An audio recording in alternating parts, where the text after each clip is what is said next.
सासू माँ बदल गई। कहानी उस घर की है जहाँ बहू और बेटी को एक माना जाता था, लेकिन फिर अरे शिखा बेटा, तू रसोई में क्यों घुसी रहती है? जा, रोटी मैं बना लूंगी। नहीं नहीं माँ जी, आप बैठिए, बस सारा खाना बन ही गया है। श्वेता को बोल देती हूँ, वो खाना लगा देगी सबका। सॉरी भाभी, मेरे पास वक्त नहीं है। माँ, मुझे पैसे देना, पार्लर जाना है। हाँ हाँ चली जाना, भाभी को भी ले जाना। वो भी जाने को बोल रही थी पार्लर, पर पहले ना मदद कर दे उसके खाना लगाने में। देख माँ, वो बहू है, उसे बहू रहने देना, इतना सर पर मत चढ़ा भाभी को। श्वेता, ज्यादा मत बोला कर। बहू और बेटी में कोई फर्क नहीं होता है। जा जाकर काम कर। ननद को माँ का भाभी से इस तरह प्यार करना बिल्कुल अच्छा नहीं लगता। वो बार बार किसी न किसी तरह माँ को भाभी के खिलाफ भड़काती रहती, लेकिन कोई फायदा ना होता। एक रोज, अरे बेटे किशन, जा बहू को कहीं घुमा कर ला, सारा दिन घर में काम करती रहती है। हाँ माँ, हम लोग जा रहे हैं ना गोवा। अच्छा जी, भाभी ने तो हमें बताया भी नहीं। वैसे तो सारी पंचायत करती है, ये गोवा वाली बात क्यों छुपा गई हमसे? अरे क्योंकि उसे खुद नहीं पता था बहन। मुझे टिकट सस्ती मिल रही थी तो मैंने बुक कर दिया। हाँ शिखा, पैकिंग कर ले, संडे हम जा रहे हैं गोवा। दोपहर में शिखा पैकिंग कर रही थी कि सास आ जाती है। ये क्या बहू, साड़ियाँ? अरे गोवा जा रही है घूमने या फिर शादी में मायके हैं? माँ जी, ऐसा कुछ है ही नहीं, समझ में नहीं आ रहा क्या रखूं कपड़े में। अरे तेरी और श्वेता की साइज तो एक ही है, उसके कुछ मॉडर्न कपड़े ले ले, आकर लौटा देना। हाँ माँ जी, ये ठीक रहेगा। शिखा श्वेता के पास जाती है और उससे कपड़े मांगती है। ना जी ना, मैं अपने कपड़े ना दूं, वैसे भी फैल जाएंगे मेरे कपड़े, बहुत महंगे वाले हैं। शिखा मुंह लटकाकर कमरे में आ जाती है तो सास कहती है, चल तैयार हो जा, तुझे मैं शॉपिंग करा कर लाती हूँ गोवा की। बस फिर क्या था, सास बहू निकल जाते हैं मार्केट और एक से बढ़कर एक ड्रेस खरीद कर घर आते हैं। पहले बता देती कि नए कपड़े दिलाने वाली है भाभी को, तो मैं अपने ही दे देती ना भाभी को, मुझे दिला देती नए कपड़े। देख श्वेता, परिवार का मतलब सबके साथ रहना होता है, ना कि सिर्फ अपना सोचना। वैसे भी तुझे अच्छे संस्कार सीखने चाहिए। और रही बात कपड़ों की, तो शिखा, आज से घर पर भी तू मॉडर्न कपड़े ही पहनेगी। कोई जरूरत नहीं है ये साड़ी वाड़ी लपेटने की। अब क्या था, घर पर श्वेता और शिखा एक जैसे रहते। एक बार पड़ोसन आती है। अरे बेटा, अपनी माँ को तो बुलाना जरा, बात करनी है। शिखा सास को बताती है और रसोई में चली जाती है। ये आपकी बेटी बहुत बड़ी हो गई है, इसके लिए एक रिश्ता है, कहो तो बता दूं। ये बेटी नहीं बहू है, घर में सब एक जैसा ही रहता है। वैसे मेरी बेटी भी बड़ी हो गई है, कोई रिश्ता हो तो जरूर। श्वेता की होने वाली सास कहती है, तो ये घर है, कितने मंजिल का है? और ये बहू ने आपकी क्या पहन रखा है, जीन्स टॉप? अरे भाई, साड़ी वाड़ी नहीं है क्या इसके पास? देखिए, सर्दी है तो साड़ी में बहू कैसे मैनेज करती, वैसे पहनती है साड़ी भी।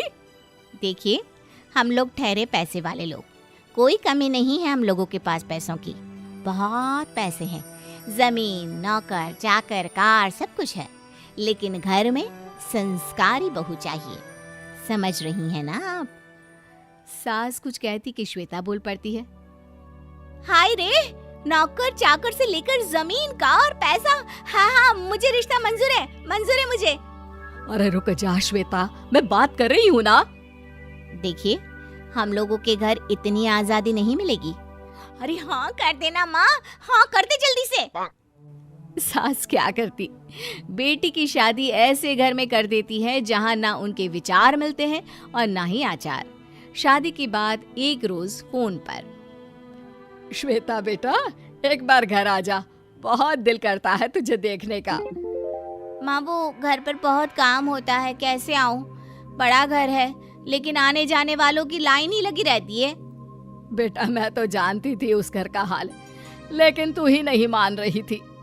माँ देख, हर घर का यही हाल है। तेरी बेटी को यहाँ घूंघट हटाने की परमिशन नहीं है और एक तरफ भाभी स्कर्ट पहनकर घूम रही है। बेटा मुझे क्या पता था कि मेरी बेटी को ससुराल के नाम पर पिंजरा मिल जाएगा। अच्छा माँ, फोन रखती हूँ, सास को गर्मा गर्म रोटी खिलानी है। तुम लोगों की तरह नहीं कि एक रोटी बनाओ, एक सब्जी बनाओ, फिर सारा दिन फ्री होकर घूमो। सास फोन तो रख देती है, लेकिन सोच में पड़ जाती है कि एक तरफ बेटी जिसे कोई आजादी नहीं, वहीं दूसरी तरफ बहू जिसे देखकर लगता ही नहीं कि उसकी शादी भी हुई है। अगले रोज। शिखा, अरे ओ शिखा। हाँ माँ, क्या हुआ? कुछ चाहिए आपको? मैं जिम जा रही थी। जिम के कपड़ों में बहू को देखकर सास को घूंघट में अपनी बेटी का ख्याल आता है। देख बहू, घर में बहू की तरह रहा कर। इतने टाइट कपड़े पहनकर जिम जाना पसंद नहीं मुझे। जा जाकर रोटी बना। रोटी? माँ अभी तो शाम की 6 बजे हैं, इस वक्त रोटी? अब क्या मेरे खाने पीने पर भी पहरा है? अरे जब मर्जी तब मैं अपने घर में खा भी नहीं सकती क्या? बहू को अजीब लगता है। वो समझ नहीं पाती कि जो सास कल तक इतनी सपोर्टिव थी, उन्हें अचानक से क्या हो गया। वो किचन में जाती है, गरम रोटी के साथ 2 तरह की सब्जी, रायता, सलाद सब लेकर सास के पास आती है। माँ जी, खाना। इतना सारा खाना? राक्षस समझा है क्या मुझे?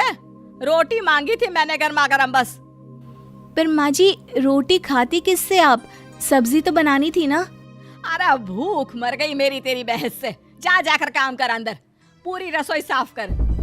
बहू अंदर चली जाती है। थोड़ी देर में श्वेता घर आती है। अरे शिखा जल्दी से चाय ला, पकवान बना, मेरी बेटी आई है। अरे नहीं नहीं माँ, ड्राइवर बाहर खड़ा है। मैं तो घर का कोई सामान खरीदने के बहाने यहाँ आ गई हूँ, मुझे जाना होगा। अरे बेटा, पर कितने दिनों बाद देख रही हूँ तुझे, रहने आ जाना 2-4 दिन के लिए। आ जाऊंगी माँ, जब मेरी सास मरेगी तब। मैं तो रोज मन्नत मानती हूँ कि मेरी सास मर जाए तो अच्छा है। अच्छा चल, जा रही हूँ माँ। हे भगवान, कैसे कैसे दिन देखने पड़ रहे हैं मेरी बेटी को। सास अंदर जाती है, जहाँ श्वेता की जिम वाली सहेली का फोन आया होता है।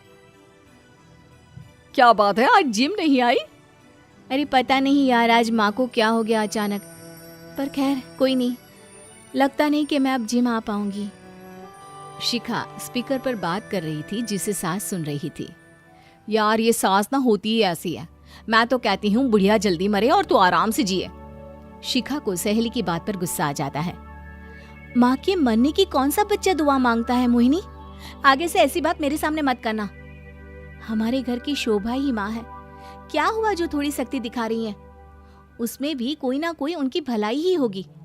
मैं तो कहती हूँ भगवान मेरे जैसी सास सबको दे, जो सिर्फ माँ की तरह है। सास वाली तो कोई बात ही नहीं है उनमें। सास ये बात सुन रही थी। उनकी आंख में आंसू आ जाते हैं कि क्यों वो बेटे की किस्मत में बहू को भी भागीदार बना रही थी। शिखा, अरे ओ शिखा, क्या हो गया? जिम नहीं जाना क्या?